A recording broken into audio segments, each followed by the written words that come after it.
ഇന്നത്തെ എൻ്റെ റെസിപ്പി ഒരു ഓറിയോ മിൽക്ക് ഷേക്കാണ്. അതിനായിട്ട് ഇവിടെ ഓറിയോ ബിസ്ക്കറ്റിൻ്റെ ഒരു പാക്കറ്റ്, ഒരു ഡയറി മിൽക്കിൻ്റെ പാക്കറ്റ്, എന്നിട്ട് ഈ ബിസ്ക്കറ്റ് എല്ലാം പുറത്തേക്ക് എടുക്കുന്നുണ്ട്. ഒരെണ്ണം എടുത്ത് ഞാൻ മാറ്റി വയ്ക്കുന്നുണ്ട്. ലാസ്റ്റ് ഒന്ന് ഗാർണിഷിങ്ങിനാണ്.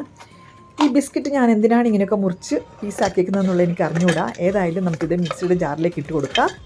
എന്നിട്ട് നമുക്ക് ചോക്ലേറ്റും കൂടി ഇട്ട് കൊടുക്കാം. ഇതും എന്തിനാണ് മുറിച്ചതെന്നുള്ളത് എന്നോട് ചോദിക്കരുത്, അതെനിക്കൊന്നും മനസ്സിലായില്ല. എങ്ങനെയോ ഞാൻ ഇതൊക്കെ എല്ലാം മുറിച്ച് വെറുതെ പീസാക്കി എല്ലാം ഇതിലേക്ക് ഇട്ട് കൊടുക്കാം.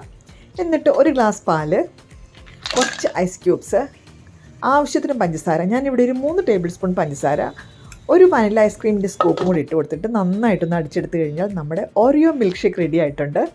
ലാസ്റ്റ് കുറച്ച് വനില ഐസ്ക്രീമും കൂടെ വെച്ചിട്ട് അതിൻ്റെ മീതെ കുറച്ച് ഗാർണിഷിങ്ങിനായിട്ട് ഒരു ബിസ്ക്കറ്റ് നമ്മൾ മാറ്റി വെച്ചിരുന്നില്ലേ, അത് കുറച്ച് പൊടിച്ച് ഇതിലേക്ക് ഇട്ട് കൊടുക്കുക. പിന്നെ ഒരു ബിസ്ക്കറ്റ് എടുത്ത് സൈഡിലും കൂടെ വെച്ച് കഴിഞ്ഞാൽ നമ്മുടെ ഓറിയോ മിൽക്ക് ഷേക്ക് റെഡി ആയിട്ടുണ്ട്. വീഡിയോ ഇഷ്ടമായാൽ ലൈക്ക് ചെയ്യാനും ഷെയർ ചെയ്യാനും സബ്സ്ക്രൈബ് ചെയ്യാനും മറക്കരുത്.